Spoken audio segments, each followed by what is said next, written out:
అందరికి నమస్తే. ప్రభుత్వంలో అలజడి అంటే క్యాబినెట్ రీషఫ్లింగ్.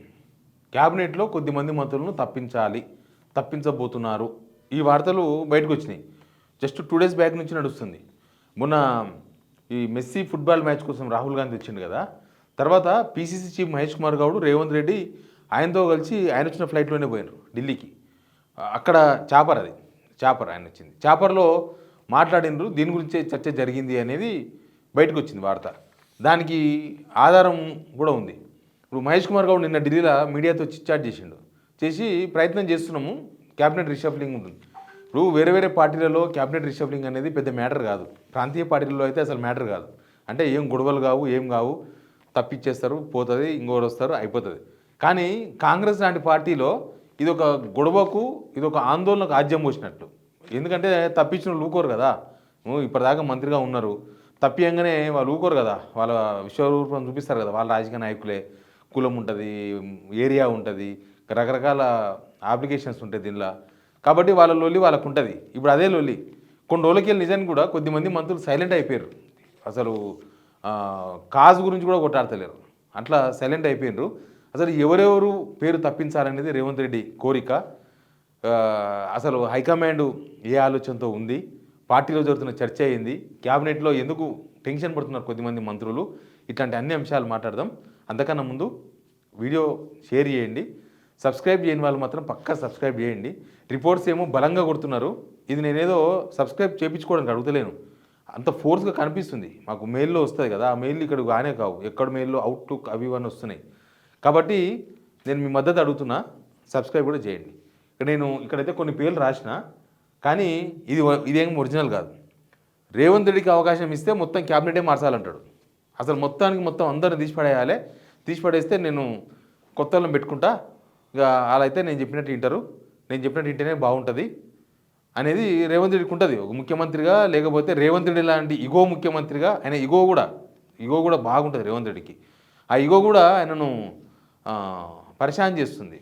యాక్చువల్గా గవర్నమెంట్ వచ్చిన కొత్తల అప్పుడు రేవంత్ రెడ్డి ఆప్షన్ ఏంది, ఎవరైనా మంత్రులు కానీ ఎవరైనా ఏమైనా కానీ నేను ముఖ్యమంత్రి అయితే చాలు, ఇంకా మిగతా హైకమాండ్ ఇష్టం, ఎవరైనా మంత్రులు ఇచ్చుకొని, ఇక ఎవరైనా నా కింద పని చేయాల్సిందే కదా, నేను చెప్తే పని చేయాల్సిందే కదా, ఇక ఎవరైనా మంత్రులు కానీ అన్నట్టుగా అప్పుడు ఆయన ఆ అభిప్రాయంతో ఉండే. కానీ ముఖ్యమంత్రి ఆయన 2 సంవత్సరాలు అయింది. ఈ 2 సంవత్సరాలలో ఆయనకు ముఖ్యమంత్రి పదవి ఇంపార్టెంటే, కానీ తన మీద కాన్సన్ట్రేషన్ చేసిన మంత్రులు, తనను టార్గెట్ చేస్తున్న మంత్రులు, వీళ్ళందరినీ తప్పించాలనేది ఆయన ఉద్దేశం. ఆయన ఛానల్కి వెళ్ళి అడుగుతున్నాడు, సంవత్సరానికి వెళ్ళి అడుగుతున్నాడు, వీళ్ళని తప్పించాలి, వీళ్ళని తీసేయాలి, వాళ్ళని తప్పించాలని. కాకపోతే హైకమాండ్ ఈయన మీద కూడా సరైన అభిప్రాయం లేక ఇప్పుడు తప్పిస్తే గొడవలు అవుతాయి, తప్పిస్తే కరెక్ట్ కాదు ఇప్పుడు తప్పించడం అని ఆగిపోయారు. మరి ఇప్పుడు వీళ్ళైతే అడుగుతున్నారు, హైకమాండ్ మారుస్తుందా మారవరా అనేది చాలా కాంప్లికేటెడ్ ఇష్యూ. క్యాబినెట్ చేంజెస్ అనేది కాంప్లికేటెడ్ ఇష్యూ. 2 రకాల ఇష్యూస్ వస్తాయి. ఒకటి, పాతోళ్ళని తీసేస్తే వాళ్ళు ఊకోరు. రేవంత్ రెడ్డి లాగానే వాళ్ళు కూడా కదా. రేవంత్ రెడ్డి ఏం పార్టీ కోసం కష్టపడకుండానే ముఖ్యమంత్రి అయ్యాడు. మరి ఇంకా వీళ్ళు అప్పుడో కాంగ్రెస్ పార్టీలో పనిచేసిన ఉంటారు, కొంతమంది తప్పిస్తే వాళ్ళు ఊకోరు. ప్లస్ కొత్త వాళ్ళు, ఆశావాహులు కూడా ఎక్కువ మంది ఉంటారు కాబట్టి వాళ్ళు కూడా ఉంటుంది మళ్ళీ. ఎందుకంటే ఇది ఇంకా ఫైనల్, ఇంకా ఇప్పుడు మార్పులో చేర్పులో జరిగితే ఇప్పుడు ఎవరికైనా ఇస్తే ఇంక ఇప్పుడు ఫైనల్. ఇంకా మళ్ళీ ఈ గవర్నమెంట్లో మళ్ళీ క్యాబినెట్ మంత్రి పదవులు రావు. ఇంకా మళ్ళీ కాంగ్రెస్ గవర్నమెంట్ వస్తుందా రాదా అనేది తర్వాత విషయం. మళ్ళీ వస్తే క్యాబినెట్ ఉంటుంది, లేకపోతే మళ్ళీ కాంగ్రెస్కు ఇదే లాస్ట్ క్యాబినెట్ కూడా అవుతుంది. ఇంకా మళ్ళీ కాంగ్రెస్ ప్రభుత్వం వచ్చే అవకాశం ఉందా లేదా అనేది మీ అందరికీ తెలుసు, వాళ్ళకు కూడా బాగానే తెలుసు, సర్వేలు బాగానే చేయించుకుంటున్నారు. అయితే ఏమవుతుంది ఇప్పుడు, ఈయన అడుగుతాడు, ఆయనకు పడిన వాళ్ళందరినీ తీసేయమని అడుగుతాడు రేవంత్ రెడ్డి. ఆయనకు పడిన వాళ్ళ మొత్తం, ఆయన పడిన వాళ్ళంటే దానిలో అందరూ వస్తారు. నేను ఇక్కడ పేరు రాసిన, ఉత్తమ్ కుమార్ రెడ్డి వస్తాడు, కోమరెడ్డి వెంకరెడ్డి వస్తాడు. కోమరెడ్డి వెంకరెడ్డి ఇదంతా స్పాంజ్ పాలిటిక్స్ నడుస్తున్నాయి. అంటే ఒత్తితే లోపలికి పోతాడు, వదిలేస్తే బయటకు వస్తాడు అనమాట. 2 మాటలు అంటే కనబడకుండా పోతాడు, మళ్ళీ తెల్లారిపోయి రేవంత్ రెడ్డి కాడ కనిపిస్తాడు. Sponge politics. ఉత్తమ్ కుమార్ రెడ్డి ఏంటంటే హైకమాండ్కు కంప్లైంట్ చేస్తున్నాడు, ఓకే మా మీద ఇక్కడ జరిగేవి అన్ని విషయాలు పూసకూర్చినట్టు చెప్తున్నాడు ఢిల్లీకి అనేది రేవంత్ రెడ్డి ఫిర్యాదు. ఇక వీళ్ళ ముగ్గురికి ఒక ఫిర్యాదు ఉంది. పొన్నం ప్రభాకర్ ఏంటంటే, పొన్నం ప్రభాకరు తెలుసు కదా, పొన్నం ప్రభాకర్ని తీసేయాలి, పొన్నం ప్రభాకర్ ఊకి తెలంగాణ అంటాడు, ఇదంతా పెద్ద పంచాయతీ, కాబట్టి పొన్నం ప్రభాకర్ని తప్పించుకుంటే కొద్దిగా ఈజీగా ఉంటుంది అనేది ఆయన ఉద్దేశం ఉండొచ్చు, రేవంత్ రెడ్డి ఉద్దేశం ఉండొచ్చు. కానీ పొన్నం ప్రభాకర్ని తప్పించే అవకాశాలు చాలా తక్కువనే ఉండొచ్చు కూడా. ఒక బీసీ సామాజిక వర్గం సంబంధించిన లీడరు ప్లస్ ఏ కాంగ్రెస్ కార్యకర్త నుంచి ఎదిగిన ఆయన పొన్నం ప్రభాకరు. కాకపోతే పొన్నం ప్రభాకర్ ఉన్న మైనస్ ఏంటంటే నోటిదూల, ఏది పడితే అది ఏదంటే అలా మాట్లాడుతూ ఉంటాడు. అది ఆయనకు మైనస్. ఇంకొక ప్లస్ పాయింట్ ఏముంది పొన్నం ప్రభాకర్ కంటే, సోనియా గాంధీ రాహుల్ గాంధీ వాళ్ళతో క్లోజ్గా ఉంటాడు. అప్పుడు ఉద్యమం టైం నుంచి కూడా ఆయన క్లోజ్గా ఉంటాడు. దాని గురించి ఉండొచ్చు. పొన్నం ప్రభాకర్ అయితే సైలెంట్ అయిపోయింది. ఇప్పుడు చూసినరా, కనీసం బీసీ దాని గురించి కూడా మాట్లాడతలేడు. ఎందుకని ఏ పంచాయతీ పోయి నా మీదకి పడుతుందో అని మొత్తం సైలెంట్ అయిపోయాడు. అంతకుముందేమో బీసీలకు 40% రిజర్వేషన్ చేయకుండా లోకల్ బాడీ ఎలక్షన్స్కి పోవద్దు, అట్లా పోతే మేము ఏ ముఖం చూపుకోవాలి, బీసీలకు ఏం చెప్పుకోవాలని అప్పట్లో అన్నారు. కానీ ఇప్పుడు అయిపోయినాయి సర్పంచ్ ఎలక్షన్స్ కూడా. ఇంకా 3వ విడత కూడా అయిపోతే రేపు ఎంపీటీసీ జెడ్పీటీసీ కూడా వస్తాయి. ఏమొస్తాయి, బీసీలు లేరు, 42% లేదు, అదంతా కాంగ్రెస్ లైట్ తీసేసుకున్నది, అయిపోయింది. ఇంకా వాళ్ళు మేము ఏం చేయలేమని దాని గురించి మాట్లాడలేరు ఎవరు. పొన్నం ప్రభాకర్ కూడా సైలెంట్ అయిపోయింది, అసలు ఏ విషయంలో కనిపిస్తలేడు. కొండ సురేఖ కూడా సైలెంట్ అయిపోయింది మొత్తం. కొండ సురేఖ అయితే అస్సలు కనిపిస్తూనే లేదు మనిషి.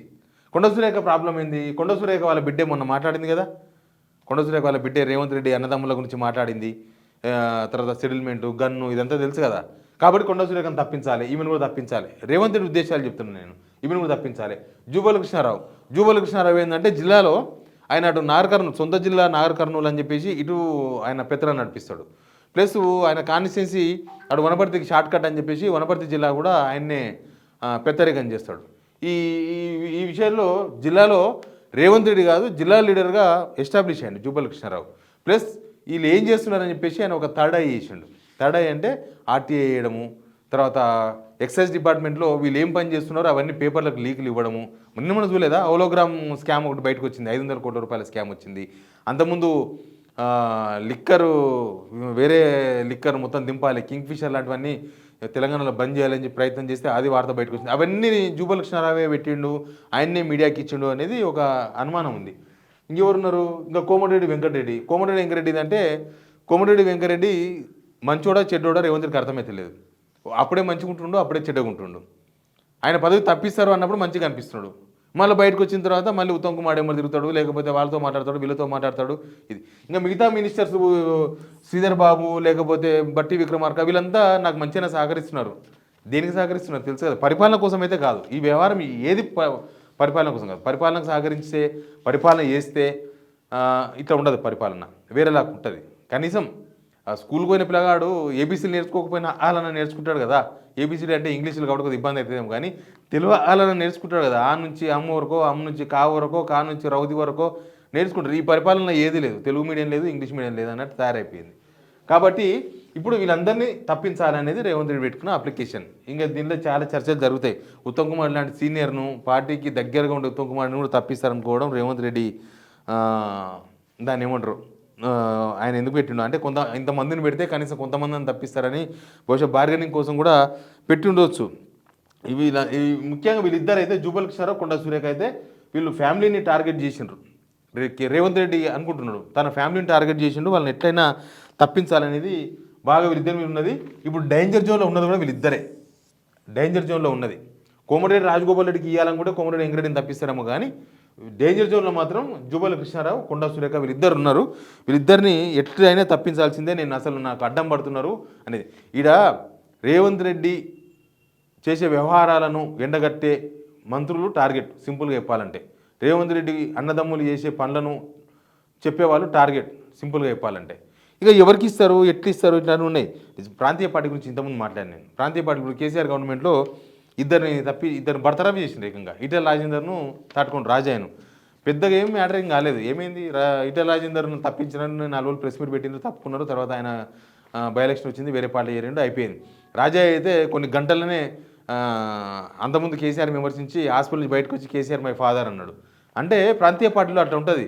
కానీ నేషనల్ పార్టీకి వచ్చే వరకు బీజేపీలో కూడా సిస్టమేటిక్గా ఉంటుంది. బీజేపీలో కూడా మస్తు రిషఫ్లింగ్ అయితే ఉంటుంది. దానిలో కూడా ఎవరు వచ్చి బయటకు మాట్లాడరు. కాంగ్రెస్లో ఈ పంచాయతీ ఎట్లా ఉంటుంది, ఈ పంచాయతీ ఎట్లా తెగుతుంది అనేది చాలా ఇంపార్టెంట్.